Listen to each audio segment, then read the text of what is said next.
Hi everyone, this is Sunil here. Hope you're all doing great. And in this session, we'll be talking about how to create a user exit, how to kick off a particular user exit, like a post-landing user exit from the Java. Or the main objective is to show you how to kick off a particular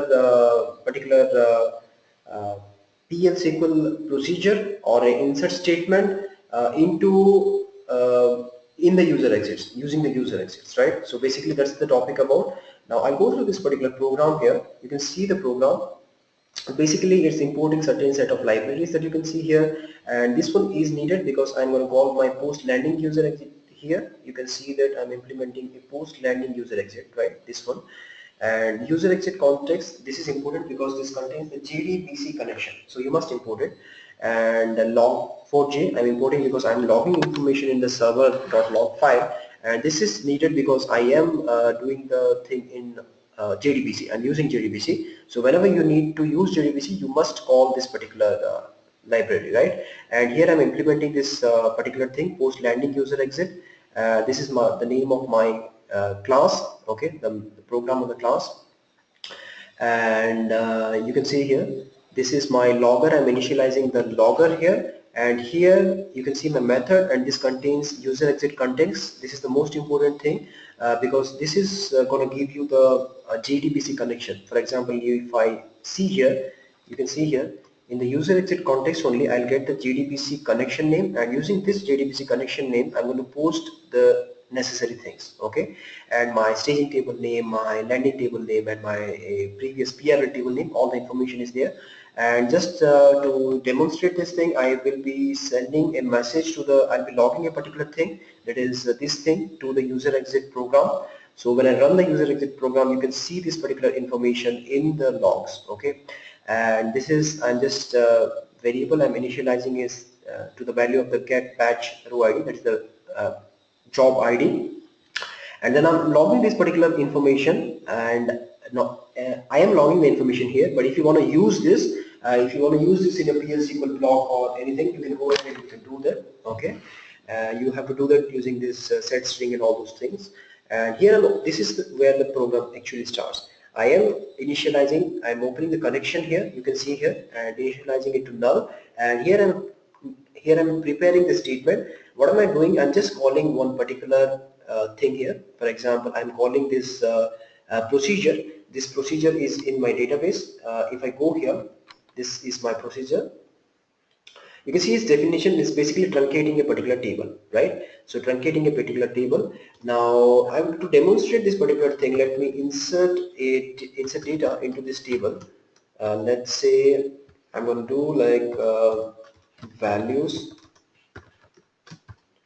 seqgen.next. I have created a sequence so that we can track it, sysdate, right? Now I'm going to go ahead and insert it and commit it. So I have this particular thing here. In here I do have data. What do I have here? I have one row, right? Now let me go and run this particular program, okay? How do I run it? Can I run it here?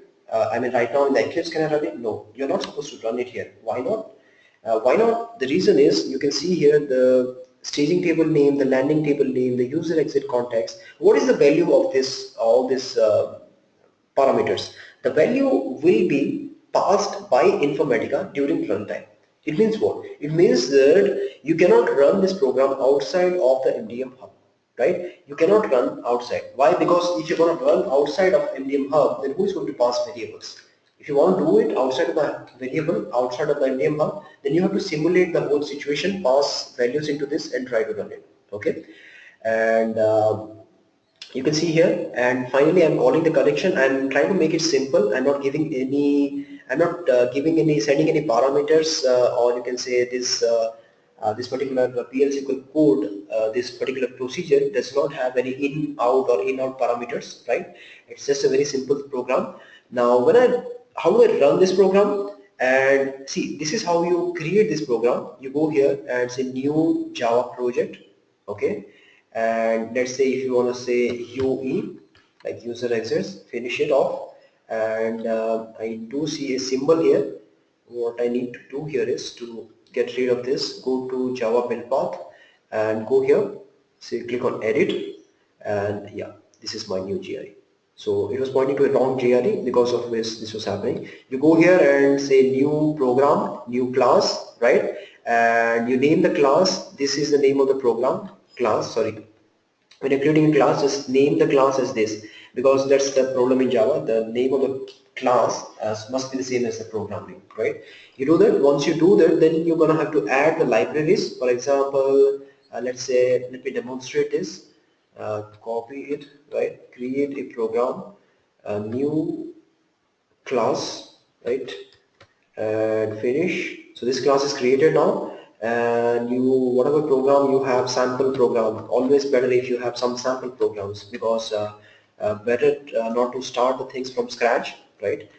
So you can see it's not recognizing a lot of things. It means a lot of libraries are missing. Then how do I fix it? To fix it, go here, properties, then you go to Java build path, right? You go and add external jars. So the reason why it was not showing compiling is because the jars were missing. Now add all these jars. From where you're going to get these jars? You're going to get this jar from the Informatica environment, Informatica installation, where it has been installed. For example, if I go here, server lib, I do see this lab. Okay, I do see these things. Yeah, this is what I'm talking about: MDM, UE, OJDBC, and Siperian API, Siperian Common, Siperian Server, all these things. So you're gonna have to add all those things there, right? Once you do that, just add it, and okay. Now you can see here, this is gone, and my program is actually ready, right? And what do I need to do now? To upload this particular program in the MDM Hub, go and export it. So export, and export it to a jar file, because Informatica, you must do it in a jar file, and say finish.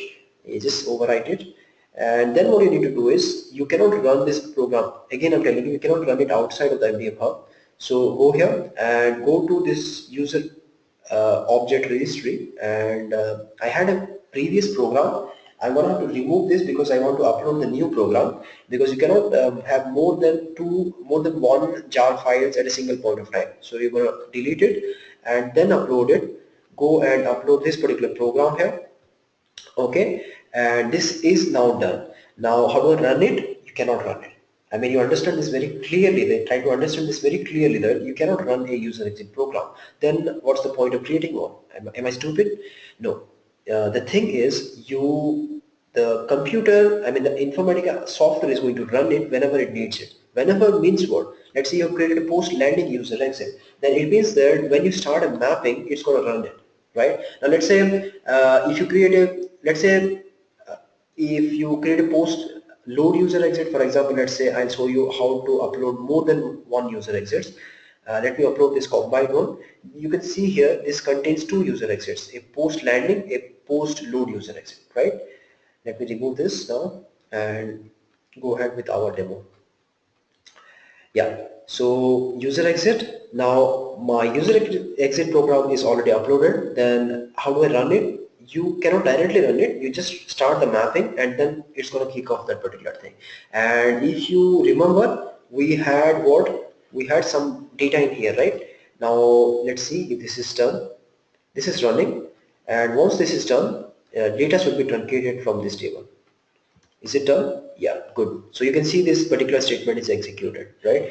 And if you don't want to use a PL SQL, just want to execute a SQL statement, go here right away and replace this particular thing here with your code. Okay, save it and export it, right?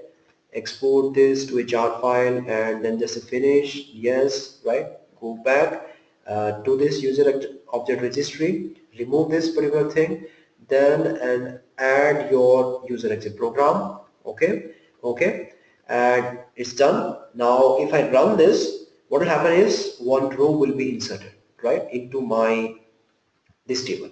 So this is just the reverse of what we did, and let me see if it's done. This is done. Congrats, right?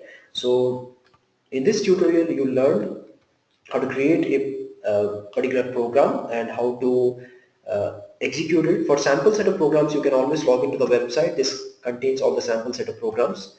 Okay, I hope you enjoys, at least I enjoyed explaining it. Thanks guys, thank you very much. For other things you can check out my other videos. Thank you very much.